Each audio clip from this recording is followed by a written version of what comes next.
morning, Puneet. Well, thanks for taking the time. I'm really loving your office. Thank you. Thank you for coming over. Yeah, thank you for having us. And just for the benefit of our ecosystem users, I just wanted to introduce you. And it's not an easy ask because you wear so many hats. So just for everyone's benefit, I'm with Puneet Pushkarna, who's let me see, where do I start? So Puneet is a GP with a very successful technology focused private equity fund called Solmark.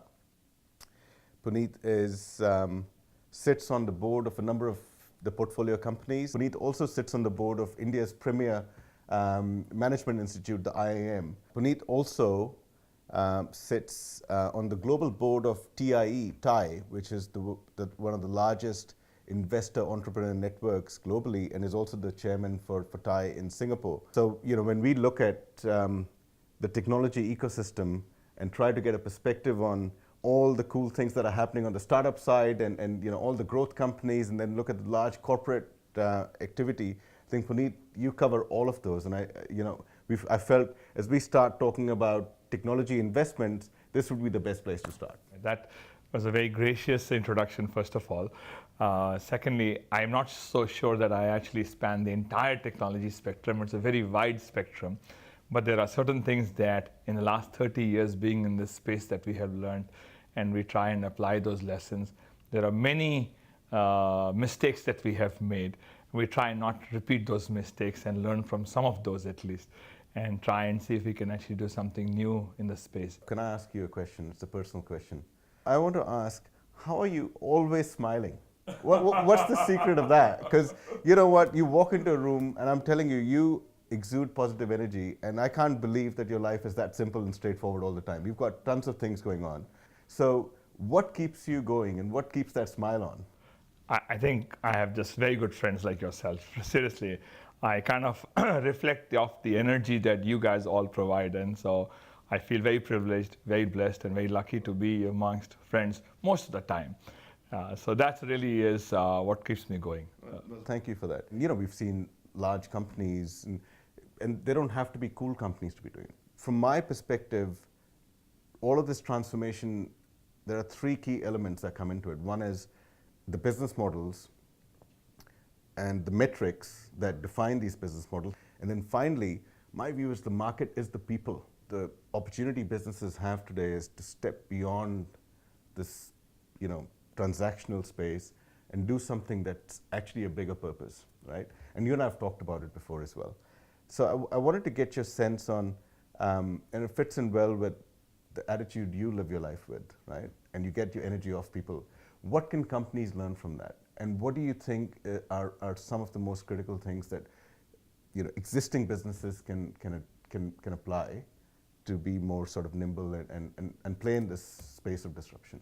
Sure. The challenge with larger setups is that they have certain inertia.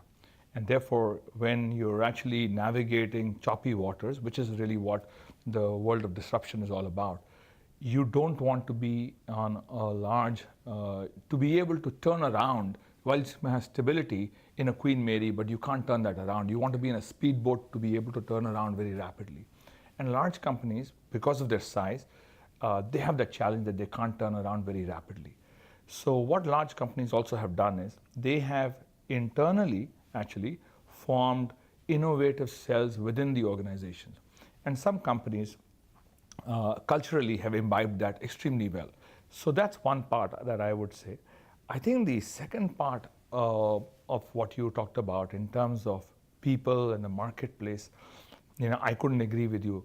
It ultimately all boils down to people all the time, as to what kind of a leadership do you have, what kind of a people DNA culture that you have, and how far, how rapidly can you navigate and adopt the changing ideas that are flowing in the marketplace. I couldn't agree more with what you just said. In all of this disruption and innovation, are you seeing any sectors that are doing it really well? I'd like to actually answer that in two ways. One, there of course are some changes that are happening in the technology side itself. And what I mean by technology side is, we heard this term called SMAC a long time ago. Yes. right? And people were talking about SMAC as to what's happening in the whole SMAC area. Mobility took off much earlier on. Cloud is starting to become mainstream today. A lot of things with analytics, etc., today are coming into play, and now people are talking about, I've heard things like data being the new oil, those kind of things. So I think there are some technology areas, and in and around that are things that you hear very often these days are around AI, ML, etc. I think every industry is getting disrupted. So if I am actually a shipping industry, I actually have to look and say the kind of data that's available to me and the kind of operations that I run today, how can I make it smoother, faster, friction-free, etc. The rate of change of adoption of some of these industries is different.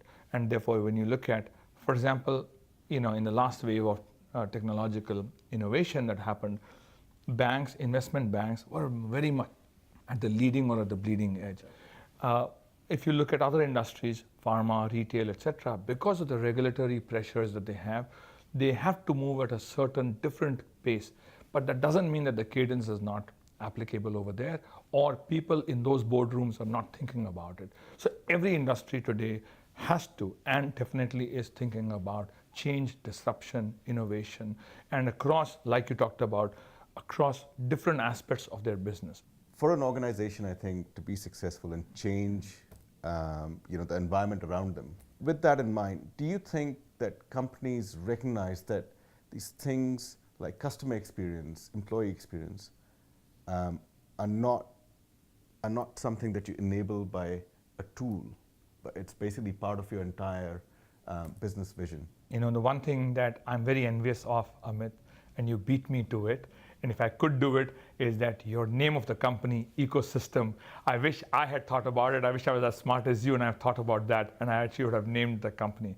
Because I think that really, it is an ecosystem play. It is not a one-off play. It is a full ecosystem play. So when you talk about customer experience, it is the customer, it's the environment, it's the business, it's the people, all of that together. And you're not thinking monochromatically or one single constituent of the ecosystem, but you're thinking of the entire ecosystem. So when businesses think about that and think about a strategy that impacts the entire ecosystem as opposed to an element or a certain few elements only of the ecosystem, I think it makes a very big impact. I got to confess to you that maybe 10 years ago, I'm not sure when iTunes first came out, I was in the Philippines sitting and I was thinking, here's a song. I have this urge to listen to this song. I don't have a CD of this thing. I don't want to go buy an entire CD with 12 other songs because I just want to listen to one song. And Apple had just launched iTunes, and for 99 cents, here I was somebody in my 40s, on an impulse, I paid 99 cents, downloaded in this thing. And look how that was just the start of the disruption of the whole digital music and how you and I consume music, how you and I distribute music, how we engage with that whole industry today has changed. So it's a full ecosystem change. Absolutely. And I'm no longer consuming that music is traveling with me on my phone all the time. So that device that I call it a phone, really not as a phone, is a device that is actually my interface to the world. I couldn't agree more, Puneet. I think that was such a great way to put it, and the way you described what Apple's doing, and I think you really summed it up. And I think it's really that bigger purpose, right? And thank you for the comment on ecosystem. I'm not sure how smart I was because I missed the E in the spelling, so we misspell it. No, that perhaps is your USP. Well, we have an aspiration that there will be. You've got the American dictionary and you've got the English dictionary. We'll create another version. There you go. This will slot right in. Absolutely. More power to you. Yeah, thank you.